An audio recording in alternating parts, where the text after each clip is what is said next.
What's up, everyone? This is Kronos, aka Adam, back with another AEW Week in Review. First and foremost, happy Halloween. If you're going to be out there, be safe, even though I always say that at the end.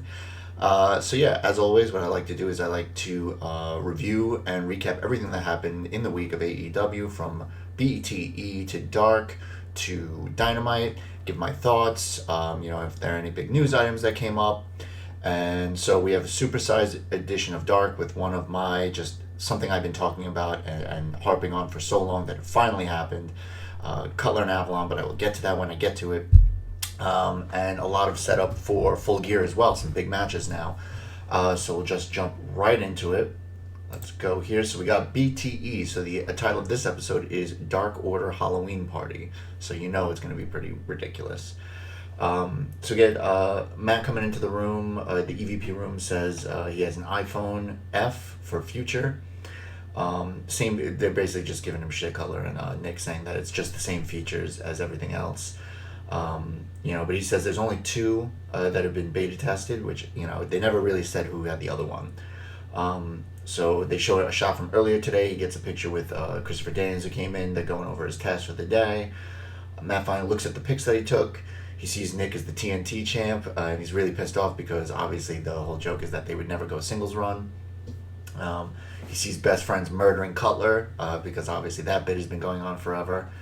And then Christopher Daniels becomes head of talent relations at NXT. There's a picture of him with Triple H, which is pretty funny. And Tony asks if he's having problems with his phone when he leaves the room, and then he looks at the picture of the selfie he took, and he sees that Tony is stabbing him with a syringe. So obviously Tony was the one who set him up with the iPhone F, apparently, because obviously all the shit that they were putting Tony Schiavone through. So then we get the Bucks arguing which tunnel to come out of. Sorry, parched. For all you audio listeners, I do have it now, by the way. I have it on Apple Podcasts. I think Spotify is coming still, but you can check me out there. Don't forget to like, share, subscribe, comment. Social media's down there. I'm out of sorts this morning. The Bucks are arguing out of what tunnel they should come out of. Kazarian comes out, yells at them about the difference between the heel and the face tunnels. Kaz really doesn't need... He really does need anger management. They had mentioned this earlier in the episode about how Christopher Daniels, when he was talking to Matt about, he believes that Kazarian really needs some anger management. And then Kazarian threatens them just because he's so pissed off about everything. So we get Dark Order in the clubhouse. They're getting ready for their costume party. Reynolds says that he's a history buff and he's slutty George Washington, which is pretty funny. I don't know who Silver is, but he's singing this song, Goodbye Horses, and they said he'd fuck himself hard because he looks so hot, which is weird. Anna Jay is Zatanna, shocking. 5 is Joker, and they make fun of him for it because it's a shitty Joker. And then 10 is also the Joker with worse costume and worse lines. He's reciting the lines, but they love it, and just because they shit on 5, which I think is really funny. Uno comes in, he's the Riddler. And then Stu is Sexy Robin, and he's pissed off because they call him Dick Grayson, and he says he hates being called Dick Grayson, even though his last name is Grayson. And he's pissed off and said, who chose it? And Anna Jay says, I chose it. And they're like, okay, it's fine. And Wardlow is the bouncer at the party. And I guess MJF is okay with him, moonlighting. So that's good. So we get Cutler getting predictions from people, which is something I've been saying as part of the idea of him and Avalon having this match, is getting like testimonials from different wrestlers about their predictions, about who they thought was going to win. They got Seidel, Bruce Remsburg, who was funny because he was like, wait a second, there's got to be a winner. There's no count out, no nothing. He was like, all right, I got to talk to people here to make sure. QT and Dustin, they split on who to pick, and then QT does the Bugs Bunny because he's saying Brandon, Dustin saying Avalon, and goes back and forth, and then he says Avalon, and he says Cutler, and he's like, shit. He's like, I don't know what the fuck's going on. Britt Baker is there, Trent's there, Sammy. He thinks this is on Full Gear, and they're like, no. He's like, oh, okay, well, at least it's gonna, main event Dynamite. And they're like, no. And he's like, what? So Solo, Aaron Solo is one of the guys on Dark, who's I believe faced him a couple times. He's trying to give his stuff, but then he runs off because Lance Archer just comes into frame. Chuck, Kip, Sabian, basically he's like, this is still an angle, you know. And then obviously Cutler's the one taking the testimony. He goes, yeah, since March. He's like, oh, way to beat a dead horse. Orange Cassidy, they all pick, who did they pick? They picked neither of them. They picked Sean Dean. Trent, Chuck, and Cassidy all picked the captain, Sean Dean, which I thought was funny also.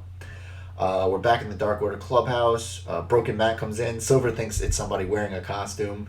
They're like, when he, and then Reynolds is like, when he came in, I really popped. And then we get a Tales from the Inside about the definition of what pop means, which we hadn't had that in a while, which was funny. And then he does the freeze and unfreeze, and when he left, he unfroze it. And so they thought they were like, everyone was freaking out in the Dark Order because they're like, oh, it must have been the real one. So then we get Gator Golf round 2, Silver versus Colt. Silver wins. Matt versus Fuego, which was a terrible match. Matt wins, and then Trent versus Broken Hardy, Matt Hardy, which is an even worse match. Trent finally won that. So I believe now it's a triple threat between Silver, Matt, and Trent for the BTE title. I'm not sure. I think that's what it is.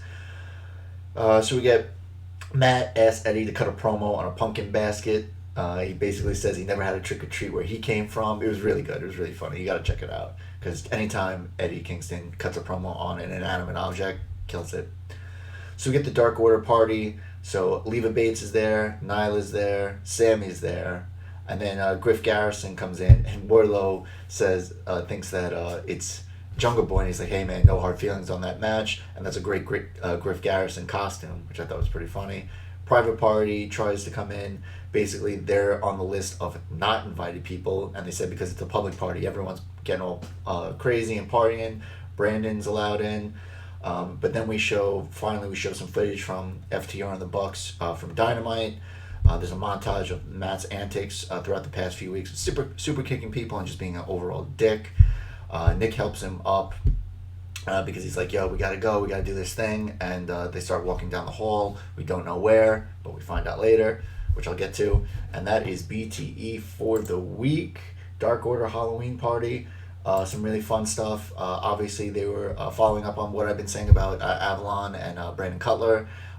Funny bits from the Dark Order as always. They've been keeping Brody Lee off for the last few weeks. I don't know if that's just to sell, for him to have a big return, maybe at Full Gear, so we'll find out. Then we had a supersized edition of Dark. So get Anthony Ogogo on commentary. If you don't know who Anthony Ogogo is, he is a former Olympian and a Golden Gloves boxing champ who's now signed with AEW. I don't know when his first match is going to be. I know that he wrestled a little bit on the independents, especially in, I believe, Europe. But they're pretty cool on commentary. Obviously you can tell he's still getting used to the business and understanding it. So our first match, Top Flight versus Dark Order, Stu Grayson, Evil Uno. Top Flight's super athletic. They're great moveset. They are brothers. We get a hot tag from one member to the other with some really impressive moves. We get a Dragon Rana Frog Splash combo on Stu Grayson for a 2 count. They hit an electric chair powerbomb combo. This is by Dark Order on one of the members of Top Flight. And then one gets suplexed into the corner. I didn't know their name, so I that's why. Eventually they hit, Dark Order hits the fatality for the win. But I would be very shocked if Top Flight doesn't see more action on Dark and eventually maybe gets signed to AEW. I mean, they were really good. Ricky Starks versus VSK. Agogo loves Starks. VSK mounts a comeback a little bit, but then Starks just hits the spear and then the Rochambeau for the win. This was never in doubt, obviously. We get an Eddie and Allie promo. So why did Allie turn on QT? She said it was so easy to infiltrate the Nightmare family, but basically she got bored. She maxed out his credit card. She took the car that he bought her. Nightmare family is ahead of Butcher and Blade in the rankings, so basically this was kind of, I guess, just an inside job to infiltrate them, and Eddie said that his family is coming for their family. We get Seidel versus Lee Johnson. Obviously, you know this is going to be a fantastic match. Mazel tov to Lee Johnson. Apparently, he's now officially joined the Nightmare family. I don't know what that means, especially for AEW, whether or not that means he will be in their corner or what, but I think that he was just training there, and now he's basically like an official member of the gym, of the family. So either way, just, congratulations. He totally deserves whatever it is. I don't exactly know what the accolade is, but just him getting any kind of recognition is a good thing because he's a fantastic wrestler. I believe he's like 22 or 23 also, so that is just, fantastic. So we get Seidel with a side snaps slam that looked really nasty. A standing Phoenix splash by Seidel. Lee counters into a crucifix pin for a 2 count. We had a Northern Lights bomb by Seidel for a 2 count. Lee needs to watch out for submissions now because Seidel kind of added that, and commentary was pretty focused on that, both on his match here on Dark and on Dynamite, that Seidel has now added submission wrestling to his repertoire. He's not just a high flyer anymore, which is true. Seidel hides under the ring for some reason to get the jump on Lee from the other side. We had a Blue Thunder Bomb countered into a Rana by Seidel. Eventually, he gets the Cobra Clutch with the bridge on Lee for the submission win. Obviously, Lee he's taking L's here and there, but eventually he will get those wins. Sheeta versus Layla Hirsch. So Layla Hirsch, I didn't know anything about Layla Hirsch, but she was, a rising star in the independent circle. We see her on Dynamite. I'll get to that later. So we get Miro on commentary here versus Sheeta. Sheeta really obviously hasn't been in action that much. Layla kicks away Sheeta's hand when she goes to shake it. And then Miro's like, she's Russian, of course. We get a rising knee off the apron for Sheeta. A great dive by Layla through the ropes. We get double knees in the corner, and then the pull into the Olympic slam by Layla for the 2 count. She misses a moonsault, and then we get a Falcon Arrow countered into an armbar by Layla, and then Sheeta then counters that into a muffler stretch, which is then countered again into another submission by Layla Hirsch. It was actually a really cool set right there. Eventually, Sheeta hits the running knee strike and then the Falcon Arrow for the win. Layla Hirsch looked great. I would not be shocked if she is added to AEW's women's roster very soon. So then we get a QT promo. Everyone warned him, you took a lot, but you'll never take our spot because he's with Dustin. Dustin's like, you take, but I've spent a career going through people like you. So obviously we're going to have some kind of match with the Lucha Brothers and the Nightmare family. I assume Lucha Brothers will win and start moving up the ranks. We get next is Jersey Muscle and Danny Limelight versus Jurassic Express. This was a fairly normal match. Ripcord splash leg drop combo on Limelight for the 2 count. We get stun attacked on the outside. Hot tag to Luchasaurus, who comes in cleaning house. And then we get the toss destroyer spot on Limelight for the win. We hadn't seen that in a while. That is where Luchasaurus and Jungle Boy basically go like this and swing Marco Stunt into a destroyer. He actually did it on Sammy Guevara a couple months ago, which is really, really cool spot. And so they got that for the win. We then get TH2 versus SCU.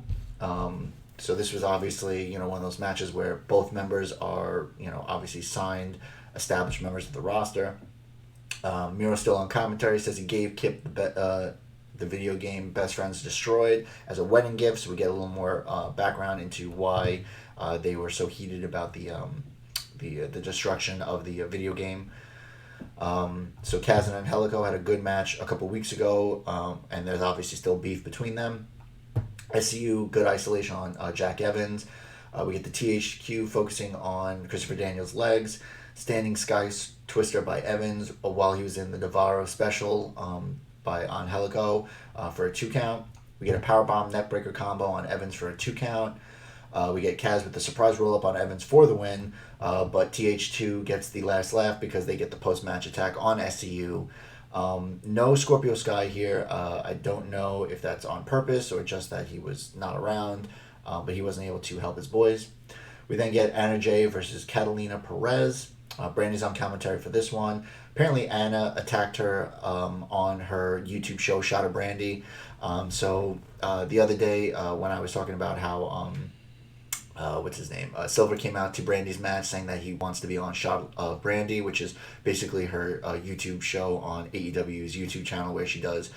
She brings in a guest and they cook and they do like a custom cocktail.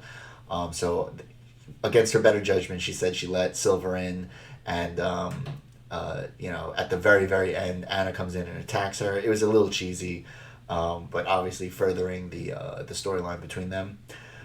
So we get a J kick, which is basically like a back heel kick, rocks Perez.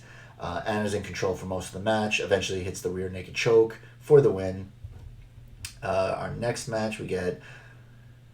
Here it is, everyone. The one that I've been waiting for. Why it wasn't the main event actually kind of pissed me off, but this is it. I'm going to spend a little time on this one because, god damn it, this was a fantastic match.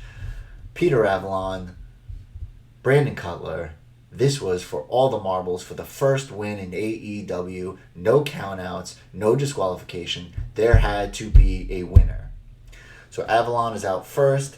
Leva's kind of standing in the middle of the two tunnels. She's not thrilled. And then on Justin Roberts on commentary, for the love of God, he says, there has to be a winner. So I just thought that was really funny. Avalon's out. Basically, Leva was introducing both of them since she's kind of like both in their corner. All right, so we get a Cutler dive over the ropes to start it. Avalon spear through the ropes to the ramp. We get Cutler tossed from the stage to the floor. And then Avalon does a diving clothesline from the stage, which connects to Cutler on the floor. We had an elbow drop from the apron onto Avalon, who's in a trash can. That looked pretty funny. Cutler back body dropped into a table he set up. He's then rolled up for a 2 count. Avalon using a milk crate and dumped books in the ring. We get the martinis, misses on the books. We get a reverse DDT by Cutler for a 2 count. Cutler breaks out a bag, normally it would be like thumbtacks or something. No, it's dice, as you know, or as you might not know. He's big into Dungeons and Dragons, which obviously dice is a major part of that game. So he has all the different kinds of dice, or dice. So they're both trying to do a suplex on each other. So Cutler is trying to get the suplex onto the dice, and then Avalon's trying to get the suplex onto the books that were on either side of them. Avalon hits a Uranagi on the books for a 2 count, and then Avalon smack talks Leva, saying that it's her fault, he doesn't need her, blah blah blah, like all this stuff. Leva is very upset, slaps him, and then leaves. And then Avalon breaks count with a book shot when he tries to get rolled up. Then he opens up the book. It has brass knuckles in it. So we get a thunder bomb on the dice by Cutler for a 2 count. This was absolutely awesome. The faces, you'll see in the thumbnail, one of the faces that Avalon made. Also check out on my Twitter, something I posted about Avalon. The faces I got, the still shots of him taking that blue thunder bomb on the dice was absolutely hysterical. He sold it like a champ. So we get Avalon hit Cutler with the knucks as they both fall through another table on the outside. That was pretty rough. We then finally see the Bucks coming out on the ramp. This, I believe, was where they came out at the end of BTE. They said, Nick was like, hey, we got to go. So, this was them showing their support because they know that what they did to Cutler, not showing up, and then Matt's rant on him the other day was totally out of line. They really felt bad about that. And I think getting the shit kicked out of them by FTR and Matt getting his knee messed up by FTR kind of humbled them a little bit. And I think it's going to turn them back toward the right side of things and no longer be the Bucks of old. So they're out there, not just in the stands, but they're coming down the ramp at ringside. They're pounding on the mat. I was actually really happy to see this. We get an avalanche Rana by... so then the two of them are fighting up at the top. Avalon goes for an avalanche Hurricane Rana from the top on the dice. But what happens is the crafty Brandon Cutler rolls through for the 1, the 2, and the 3. I popped, and yes, Tales from the Inside is a huge reaction. I popped for this watching in front of my computer. I was so happy for Cutler. Cutler gets the win, his first win in AEW. The Bucks are in. You could see the emotion on his face. He was fighting back tears. The Bucks were there, and they were just so happy for him, and it was genuine. And it was just really great. It was a great match. I was so happy because I've been pulling for this. I've been wanting this. I thought this was one of the best stories. Whether or not they continue this story, I don't know, but hopefully this means something good for Cutler. I hope he just doesn't go back to just jobbing all the time and he has one win, 1-50 record. But because this was a fantastic match. They're both fantastic wrestlers. Who knows? Maybe they even, are able to, come to grips with their feud, put it behind them and go back to being a tag team, the Initiative. Who knows? We'll see. I spent a lot of time on it, but that's because I cared so much about this. All right, so the next match, we get Anthony Bowens and Max Caster versus Best Friends. Max Caster with some promo on the ramp, but he's rapping. It was kind of like John Cena level kind of cadence there. Chuck misses a moonsault, what allows the other team to take advantage. We get a super kick and a backstabber and a Shining Wizard all on Chuck for a 2 count. Tornado DDT by Trent is countered into a suplex by Caster for a 2 count. Trent hits a nasty Saito suplex on Bowens. We get a sexy Chucky knee by Trent. And then eventually they throw out, I forget which one it was, but they throw out one. They hit the strong zero for the win. So Best Friends going back to their winning ways. So we get a shot of Alex Marvez backstage. He's looking for Scorpio Sky. He finds Sky. He's like, "Oh, can I talk to you about your feud with Sean Spears?" He says, "Sure." And he opens up his dressing room. The dressing room is trashed, and Thief is written on the mirror. And if you don't know or don't remember, one of Spears' biggest issues with Scorpio Sky is that he's stealing moments from him, basically not allowing him to get post-match beatdowns or anything. So he's calling him a thief for that. And we will find out that there will be a match between them, but we'll get to that when we talk about Dynamite. Brian Cage versus Fuego del Sol. Fuego still keeps winning in what do you call it? This is the match that he got because he won in the Gator Golf, so they had to book him again. And I feel like it's kind of funny that he had to go against Brian Cage as the match that they booked him on. Starks out with Cage, then he goes over to commentary. Cage demands Roberts' announcement as the FTW champ. He's in control, goes for the Dro Claw, but Fuego's able to counter that into a run for a 2 count. Then Cage is like, fuck this, powerbomb, buckle bomb, and then the Weapon X, which is basically a gory special driver for the win, just absolutely destroys him. We then get 10 versus Sean Maluta, former NXT product, member of the NOI family. Uno instructs 5 to stick around. Maluta is sent to the outside. 5 with a shotgun dropkick sends him into the barricade. Huge spine buster, and then a ripcord reverse clothesline for the win. And then a post-match beatdown on Maluta with 5 and 10. Ivelisse and Diamante versus Kylan King and Savannah Evans. Ivelisse and Diamante get the early advantage. They take out the legs of the bigger Evans. Diamante single leg crab on Evans. We get Kylan King with a hot tag, takes out Diamante. We get a super kick to King, that takes her out, and then a code red by Diamante for the win. Standard match there. I don't know really what they're going to be doing with the women's tag. I mean, obviously they had this tournament, they gave them the medals, all that kind of stuff, but since then they've really not done anything with it. I don't know. I think, but I understand because really they're still building up the women's division, which they should have been building up, a lot better. The fact that the NWA Women's Championship was defended on Dynamite in a fantastic match is just indicative of what they really need to start doing, because it was a highly touted match. I'll get to it obviously, but they really need to do more with Sheeta and the rest of the roster that they have, because they have a solid roster. It's just them utilizing it. Sonny Kiss versus Aaron Solo. Solo with a lot of offense early. He hair whips Sonny Kiss, which fires him up. We get a nasty axe kick in the corner. Split leg drop for the win. Archer comes out, just destroys both of them. Jake Roberts is doing the Humpty Dumpty rhyme. I said it's been a while since he DDT'd anyone, and there will be some changes around here. I don't know if that means he's going to actually DDT someone. He said Mox survived. Archer says he's the Jason Voorhees of AEW because he's not stopping. He's not going to stop coming. And, we won't get Phoenix hitting him with the chair, and he says he won't forget that, and he's going to be going on the warpath. Will Hobbs versus Nick Camarado. Hobbs with a lot of impressive power on Camarado, who's a big dude. Hobbs catches Camarado for a spine buster and then a frog splash for the win. Obviously, Taz is still wondering whether or not Hobbs will accept their offer to join Team Taz. Excuse me. And then we get our main event. Darby Allin versus Alex Chamberlain. Chamberlain faking a knee injury, but he's not able to take advantage of that. He gets a bow and arrow on Darby. Darby flips and counters it into a 2 count. Chamberlain with the sit out powerbomb for a 2 count. A coffin drop while Chamberlain was in the ropes. He then hits a Stunt Dog Millionaire, then a second coffin drop for the win. Really cool sequence there.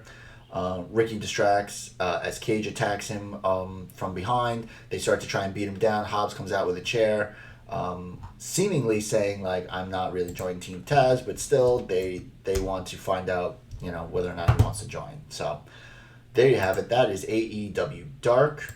Let me see what we're at here. Oof, okay. It's a long one, but it's because Cutler and Avalon. So we start out with for Dynamite now. We start out with a promo with Wardlow and MJF. MJF says Wardlow wins the title. MJF is the champ since he's under contract with MJF, and what Wardlow's property is MJF's property. Wardlow's like, yeah, sure, whatever. He's not, they're not harping on it, but obviously they're planting the seeds for that. Sammy comes in to frame, confronts MJF, saying that he'll never be in the inner circle. MJF had a note about his promos. Don't. He calls him the guy who looks like he sells Adderall to middle schoolers, which I thought was funny. We then get our first of 2 Eliminator matches, Wardlow versus Hangman Page. This was a fantastic match. Hangman with the shotgun dropkick to start, but it's not the smartest idea because Wardlow just kind of brushes it off. Pescado by Page. Wardlow catches him, sent into the post. Wardlow starts to hulk up and spears Page through the barricade. Page barely beats the count. Toss suplex by Wardlow. We had a gut wrench powerbomb by Wardlow for a 2 count. German release. Page lands on his feet. Clothesline both to the outside. We get a running shooting star press by Page, only for a 1 count though. Misses a buckshot lariat. I think Cesar Bononi was in a banana suit, but I mean that's just whatever. We get an F10 by Wardlow on Page, but he rolls out.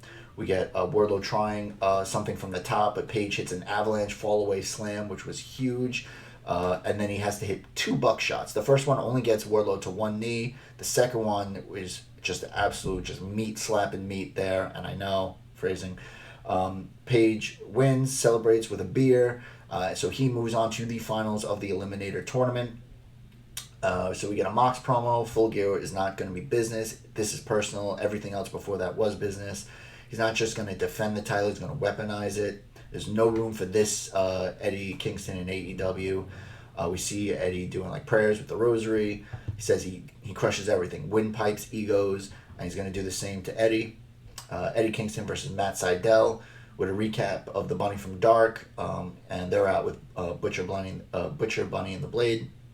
He cuts a promo. Mox doesn't want to be here, but he wants to fight. But Eddie wants to fight now. Calls Sydal the Joker. Obviously because of the Casino Battle Royale. Says he never got officially eliminated. And he goes, "Hey Archer," and then there's a cut to Archer and Jake Roberts in the crowd. So Sydal tries a Cobra Clutch, but Eddie fights out of it on the offense. He's in control through picture-in-picture. Sydal hits the Avalanche Rana and then a top rope Meteora for a 2 count. There's a spinning back fist, and then Eddie puts on the Bulldog choke for the win. Archer and Jake are watching. Again, another cut to them. And then we get Eddie won't let go, and Bunny comes in with the microphone and tells Sydal that he has to say "I quit," which he does. We then get this interview from earlier today with Excalibur, with the Bucks and FTR. FTR in another location. Matt says he's fine. He'll be there at Full Gear. Dax says he isn't afraid of the internet backlash. All he cares about are the titles because Excalibur's like, aren't you afraid of the backlash from doing this when everyone wants this match? Why would you do anything to jeopardize it? Now Excalibur says, obviously the way the Bucks have been acting, do you think maybe this has kind of come up in some karma? So they're not proud of it, and they don't regret it. Something has been missing, an edge. And they say these pricks started it. Obviously FTR says, you don't need us because it seems like Excalibur's just talking to the Bucks, so they just, drop everything and leave. They say if they don't win the titles, they put the stipulation in. If they don't win the titles, they won't challenge for the tag team titles ever again. Kind of like what Cody did, which was also at Full Gear. So I guess that's kind of, maybe that's something that happens at Full Gear every year or anything.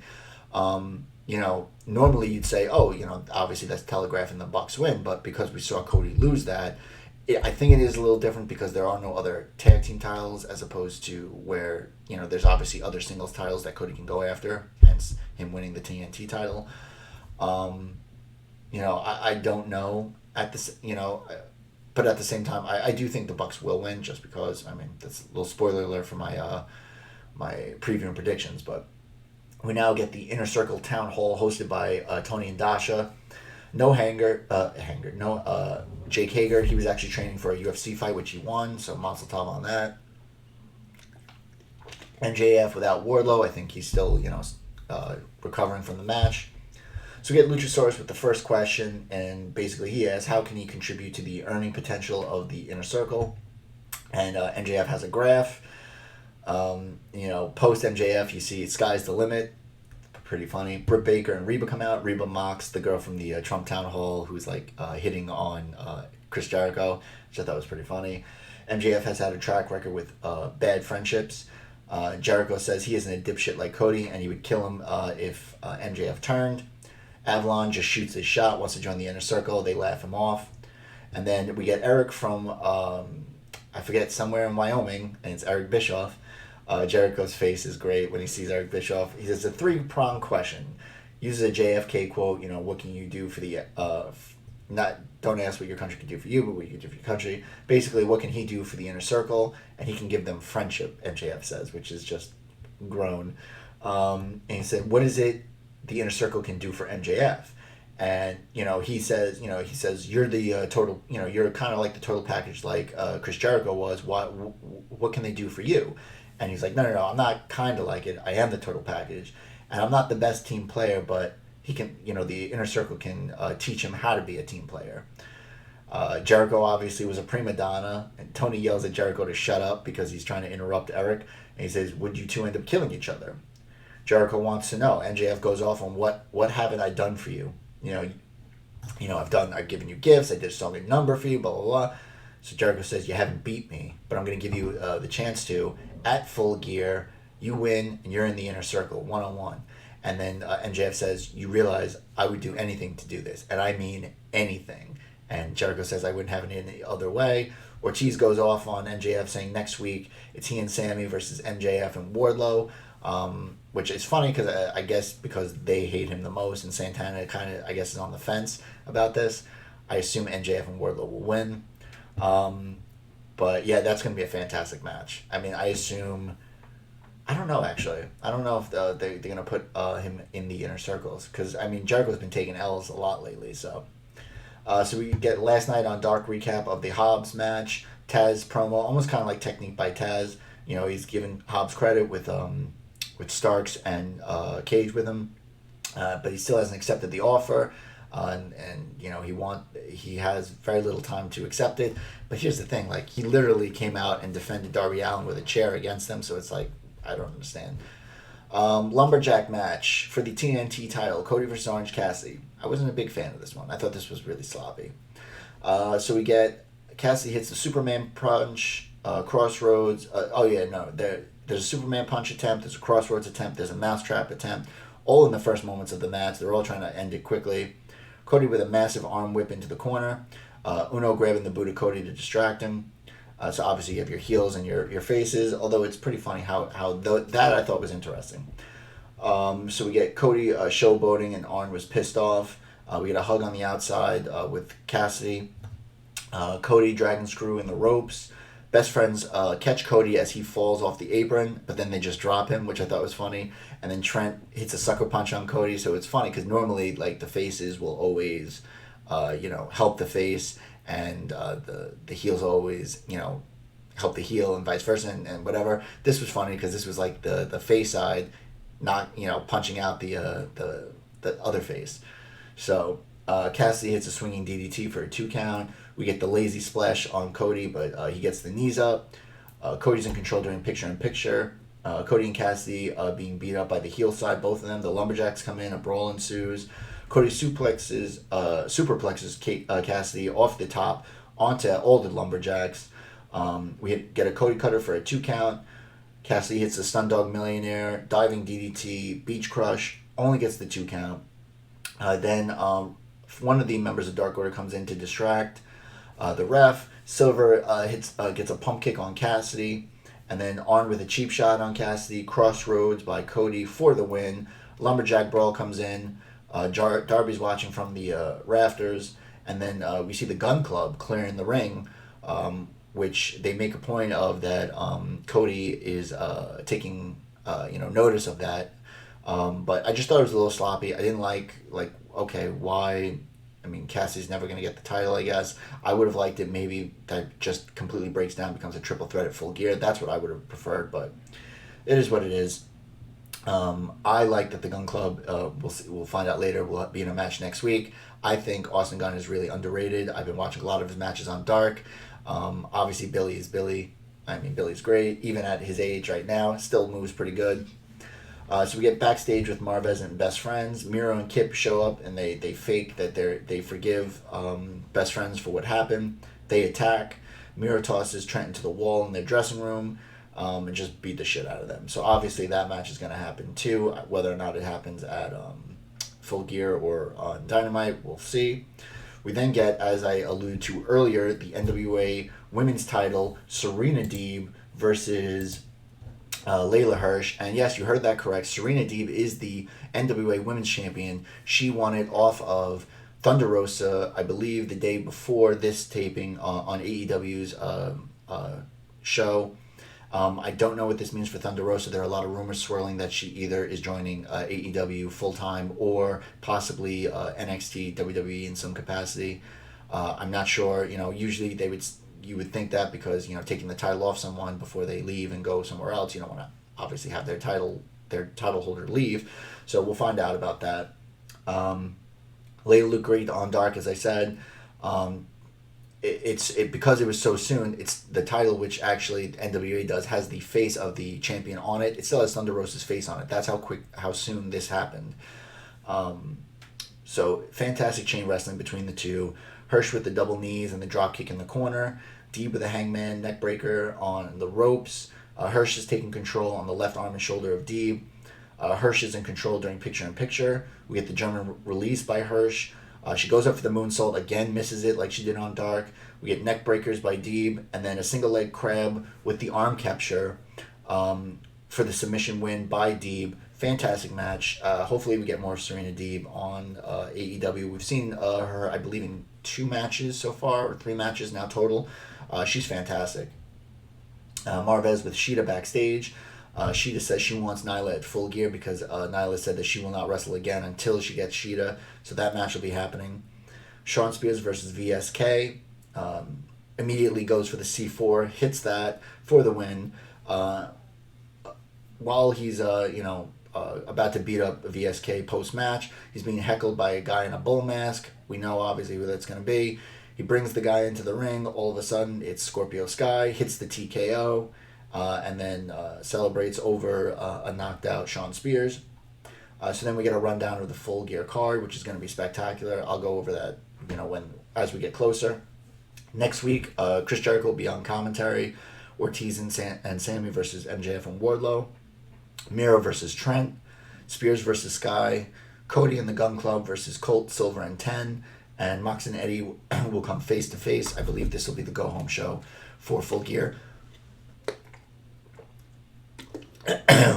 Excuse me. Got a frog in my throat. So we get our main event, Eliminator semifinal, Kenny versus Pentagon. Penta's kind of being a dick to Phoenix. Justin Roberts gives another over-the-top introduction to Kenny. Not his accolades, but like what people are saying about him on the internet, all the accolades that they give him. We get the cleaner girls out. They have lucha masks on this time. Kenny's not even taking his shirt off. And the reason why is we find out he's wearing the AAA Mega Championship belt that he won off of Phoenix last year or earlier this year. And I believe he's going to be facing either Phoenix or who did they say he was going to face at Triple Mania? I forgot who it was. But yeah, he'll be facing for the Triple A Mega Championship at Triple Mania. We get a chop challenge, but nobody chops like Penta. I mean, it's just disgusting. So good. Kenny catches the glove, slaps Penta with it. He demanded satisfaction. Backstabber by Penta, Tope con Hero by Penta, but he's selling his knee ankle. Penta was in control during picture-in-picture, but Kenny DDT on a cooler in the crowd because they were fighting in the crowd. Kenny with his own Tope con Hero, the Reign of the Terminator. Penta with the crossbody from the top to the outside. We get a pump kick and then a sling blade off the middle rope, which he's been doing recently, which looks sick, for a 2 count by Penta. Del Rio stop by Penta for a 2 count. I hate the Del Rio stop. Kenny hits 2 Snapdragons and then a powerbomb and a V-trigger combo for a 2 count. We get another V-trigger. Penta fights off the one-winged angel, though. We get another V-trigger in the corner. Panama Sunrise by Kenta on the ramp, which looked rough. I mean, it was so close to the stairs. I almost thought Kenny was going to die. Because if he lands on the stairs, that's it. He breaks his head and his neck, everything. Package pile driver in the ring for the 2 count only, though. Kenny hits another V-trigger. Penta counters with the one-winged angel, does the arm snap. We get a super kick by Penta, goes to the top for a springboard, lands into another V-trigger, one-winged angel for the win. Fantastic match between them.